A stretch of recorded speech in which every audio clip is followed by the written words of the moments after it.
Fold the cut binding in half lengthwise, wrong sides together, beginning about 3 inches from the end of the band and about 2 to 3 inches above the center front point along the neck edge. Pin the folded binding to the neck edge 1 to 1. Don't stretch either of them. Work all the way around the neckline to the other side and again stopping about 3 inches above the center front point. Sew on the binding, back stitching at each end. Using the tip of the shears, clip the V at the center front right to the threads, but do not clip through the threads. Now, pin the left neck band right to that center front point. Working from the wrong side of the garment neck edge, begin sewing where the last sewing then on that left side left off and sew right to that center front point. Now from the right side of the garment, on the left band, turn the seam allowance down and inside that slit. This causes the band to flip up. Now repeat the same steps for the right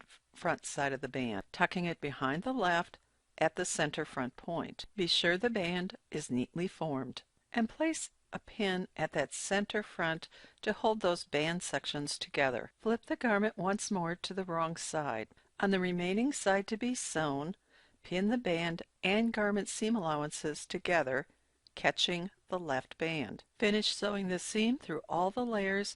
Begin stitching where the stitching left off. Finish sewing the seam through all the layers. Just sew to the point following the stay stitching, and then sew just a few stitches beyond that and then backstitch. Steam press the neckline lightly and then let the fabric cool in place. Flip the garment over and double check everything. Carefully clip the excess band from the center front area using the band widths as a guide. Be very careful not to clip into the garment fabric. The underside of the front neckline now looks like this. Next, grab all the seam allowances at the center front together. From the wrong side, exposing the seam allowances and beginning at the center front, begin from that center front point and stitch blending into the original stitching line. Repeat for the other side. This keeps the neckline edges at the center front securely in place. Give the neckline